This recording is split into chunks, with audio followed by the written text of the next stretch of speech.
Alright, Travis Wayne Goodsell. Here's an update on the lawsuit against the Church of Jesus Christ of Latter-day Saints, which, well, let me just start from the beginning and give you a rundown of the whole process. Last year, on September 30th, I filed a federal civil case against the Church of Jesus Christ of Latter-day Saints, the corporation technically, because I'm not attacking the religion. The religion is protected by the First Amendment. It's the corporation that's committing the crimes using religion as the cover. And so because of their actions towards me specifically, not just generally, because of a case back in 2008, I filed the lawsuit to put an end to the tyranny here in Utah. And it was an uphill battle because the church owns all of Utah. That's how a crime organization works. So I filed my lawsuit, and we're going head to head, I thought. But nothing happens. And so the church is committing more crimes.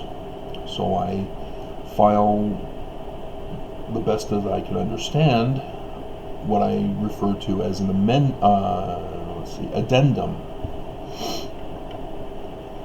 And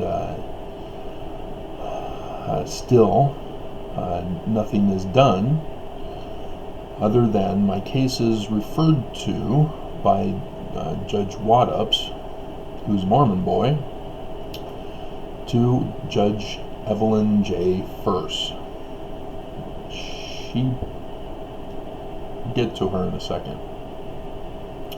But still, nothing is done in regards to my complaint. Nothing is done. So I, again, file another addendum because the church is still committing crimes against me. It's just unbelievable. They just won't stop. And so then the judge responds. On Wednesday, October 16th, she gives a notice of hearing, and it's just for me, because she refuses to allow the motion for service of process,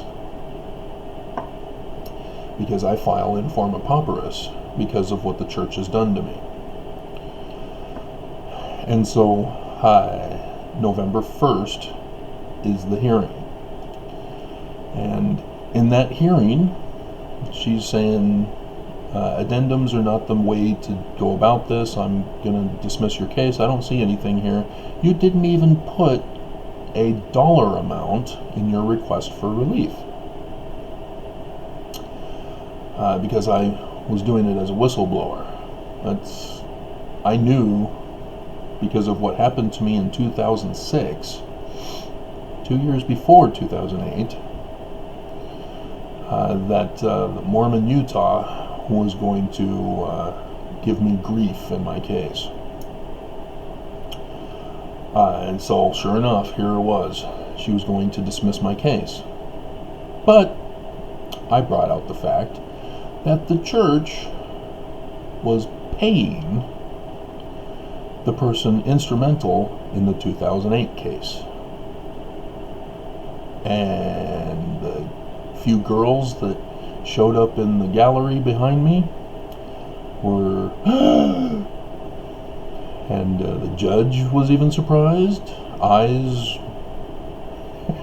and she then went and started writing something down on a piece of paper, and so everybody was shocked. And so then the Judge First says, all right, you have 30 days to refile your complaint.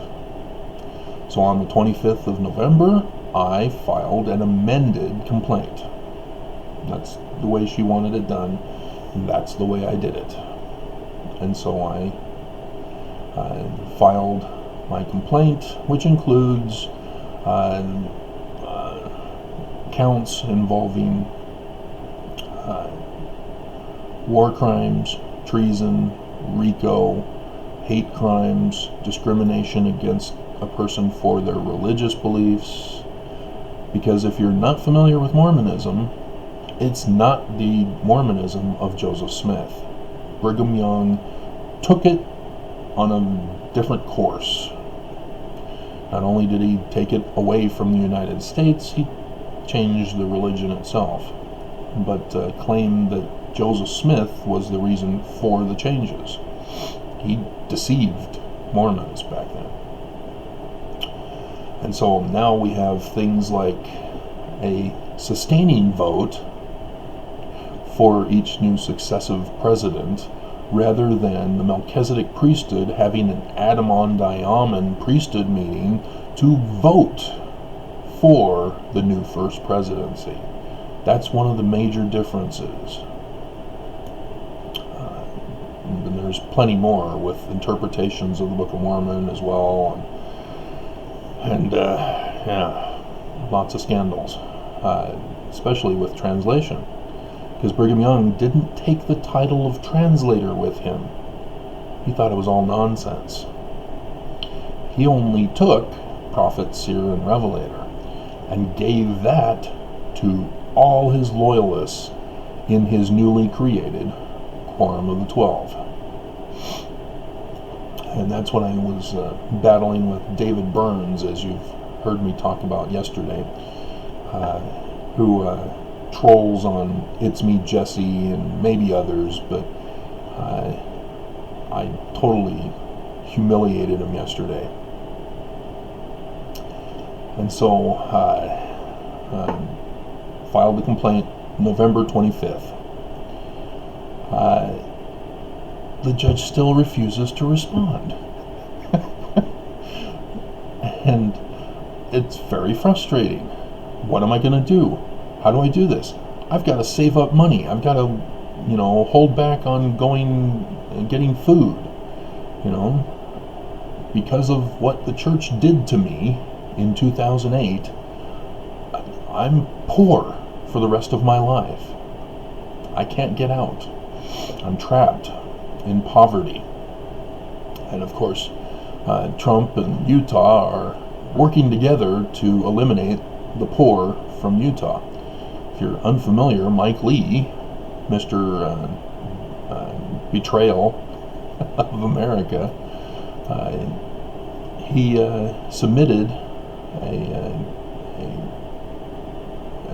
bill to allow Utah to replace Utah Mormons who are poor with rich people from foreign governments. And so that was disturbing, especially as Gary Herbert, governor of Utah, is in the process of trying to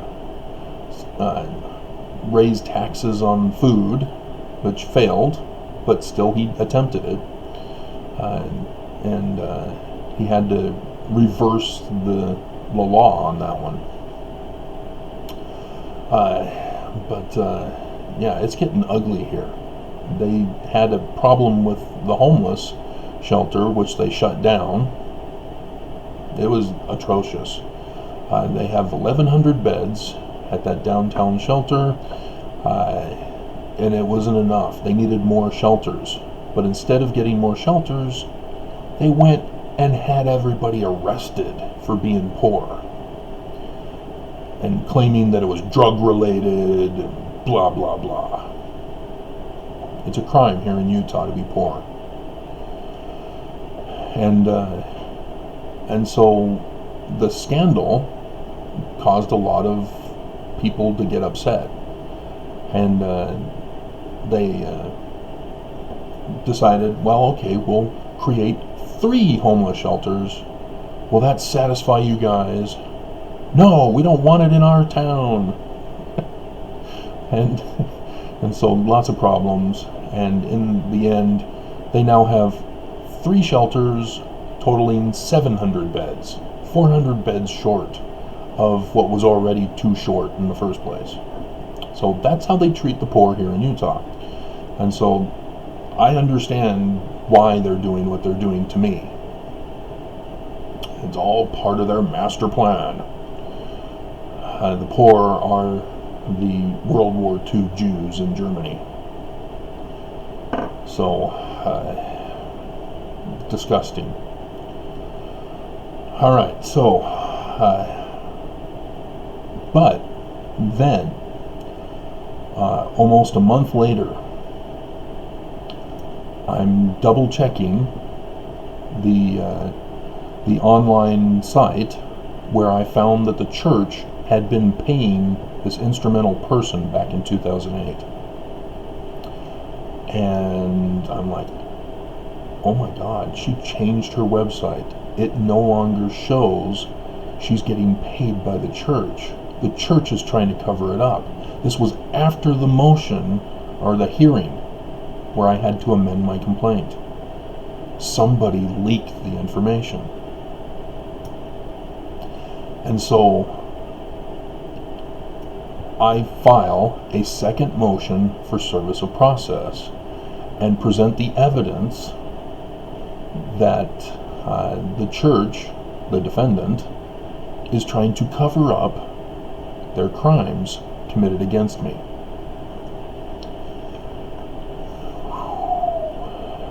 December 26th. But then nothing.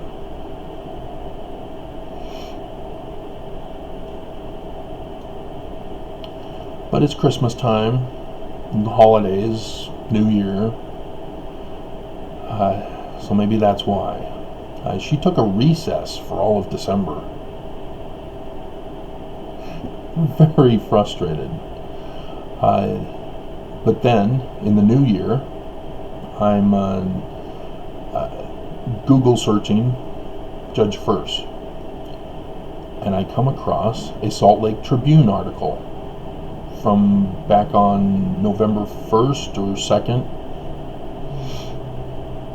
and they're saying that Judge First, back in August 2019, had been terminated. She was under review to continue her job. Never in Utah history has a judge been denied. They've all been allowed to continue to proceed in their job. And sure enough, so far, the first review by the judges, yeah, okay, seems good. We'll continue on. The second one was a peer thing. Not exactly sure how that worked, but again, they all liked her and wanted her to proceed. She was on her way to being allowed to continue to proceed as a magistrate judge, district judge, magistrate, whatever you call her, magistrate judge. And then on let's see, on the 5th of August 2019, so this was, let's see, July. Yeah, July. She was being evaluated in July. Then on the 5th of August, a case comes before her. Gaddy versus COP. Maybe you've heard of it. It's with Kay Birmingham is the judge in that case. She's a lawyer for a woman in North Carolina, Gaddy, and this woman is upset with the church for having lied and deceived her. Her whole life has been turned upside down because the church had been lying and deceiving her. And Kay takes the case, presents it in the federal court here in Utah, and all hell breaks loose. Judge First allows it to continue because Kay Birmingham did the filing correctly. There's nothing wrong. There's no reason to dismiss it. No reason to stop it or delay it. She allows it to proceed. And news hits the fan on social media among Mormonism. Not too many people are aware of it because of the news, but was it the Washington Post that covered it? No, I think I found out from social media. And yeah, it was all the rage as Mormon apologists come out and say, oh, there's nothing wrong with this, and blah, blah, blah. Just like the 100 billion scandal for tithing. But that one was uncovered by the Washington Post first.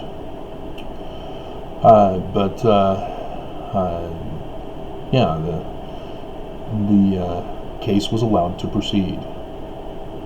Then Judge First had her final review in August after that accepting of the case. And then they decided, you know what?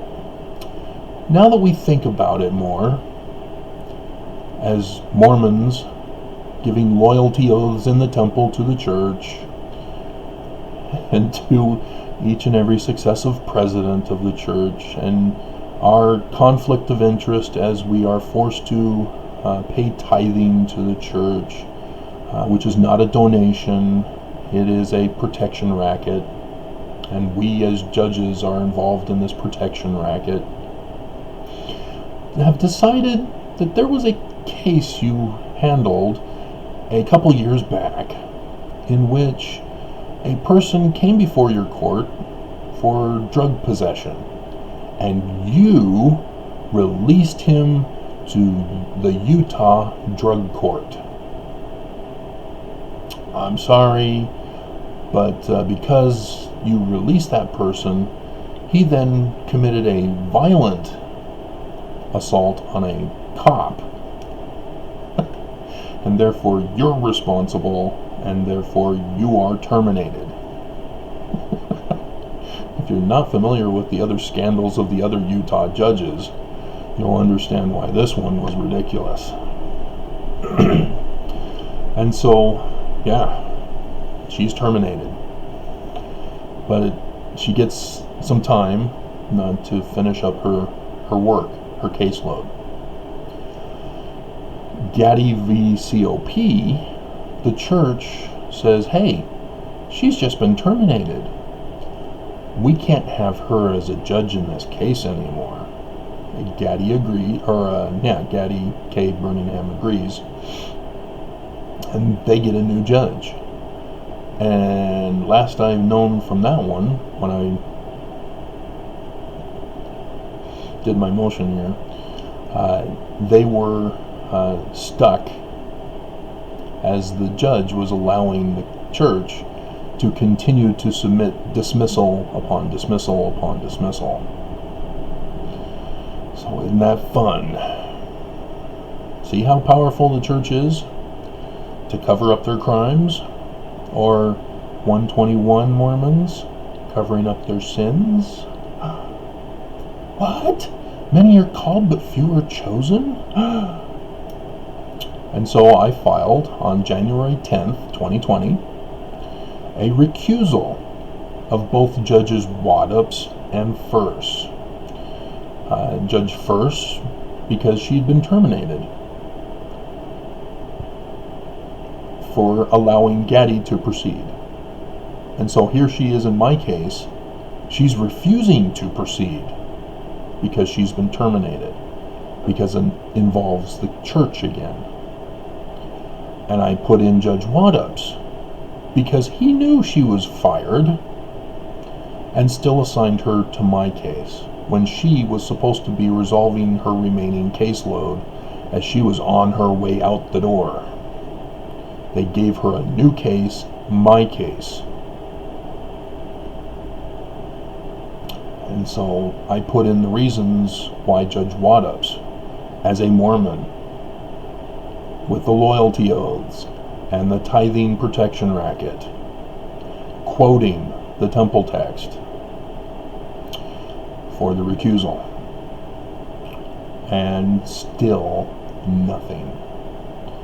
And the time to respond came and went. And so on January 21st, I filed a motion of summary judgment.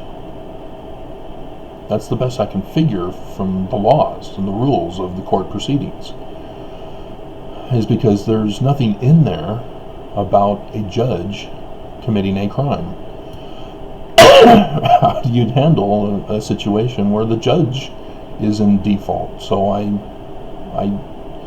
did a summary judgment motion. And in the summary judgment, I said that because Judge First is compromised from the recusal motion that I made, and is refusing to participate in this case, she's now acting on behalf of the defense counsel, and therefore she has accepted the complaint, and therefore she has conceded by not replying, and therefore the motions are technically granted, because that's according to the rules of the civil process. But there's nothing in there about a judge doing it. It's typically one of the parties who are in default. And so that's what I was claiming, is that, hey, it's time for a summary judgment if the judge has demonstrated concession to being in default in this case.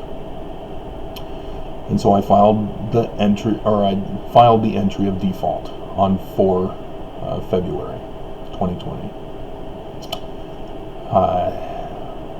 But as it turns out, this is unprecedented for a judge to be this in contempt of her own court. And I can't get anybody to proceed with the seizing of forfeited assets of the church. Even though technically I've won, according to the rules of the federal civil process, even though a judge's misbehavior is not ever conceived of,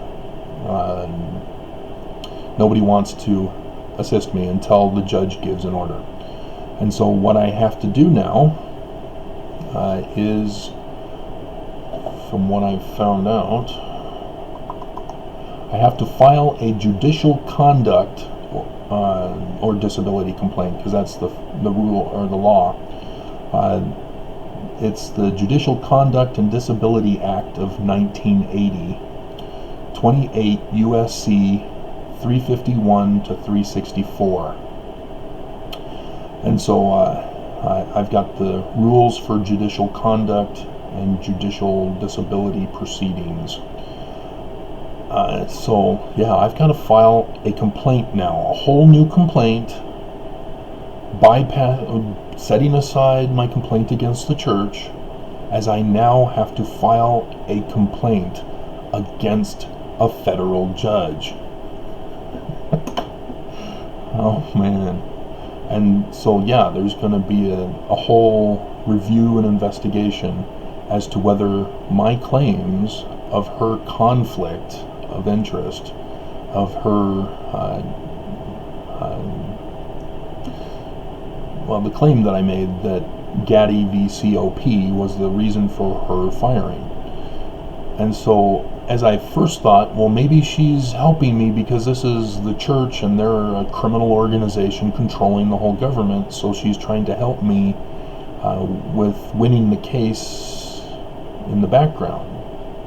No, she's protecting her own ass. She wants the complaint against her so that her fellow judges are aware of my complaint, that she was terminated for allowing the case against the church, Gaddy versus COP, to continue. And that's why she's refusing to proceed in my case. is because it's against the church. And so, yeah, this is gonna hit the fan, guys, one way or the other. But now I have to file a complaint against Judge Furse. And it's all gonna come out from the Mormon judges, who are going to have to evaluate this and say, oh, no, we're not conflicted by the, what the, protection racket, loyalty oaths, treason against America from our own temple? Holy crap, this Mormon needs to go down. He's a rat. And so, yeah. So now I've got to go through the rules for judicial conduct and proceedings and file another case. And so Monday, well, that's a holiday.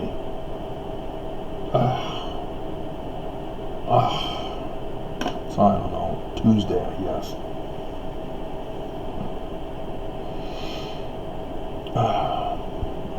From what I did read, though, it's not supposed to be a long thing, so maybe I can write it out today and submit it tomorrow. But with the holiday on Monday, they're all going to take their time. So that's where we're at. A Mormon boy victimized by his own religion is going up against his own religion. And the judges are all in on it. As the judge who had allowed Gaddy to proceed got terminated. I won't be back. So, yeah. Terminator. It was awesome until I realized that they were replacing the old story with a new story. So that's where we're at with the case now. So in case any of you are wondering, and I don't have many people, not many people are aware of this. So I don't know if my wording of the video will get your attention or not, but that's where we're at. I gotta go running, so I'll do this after. I'll upload this after my run.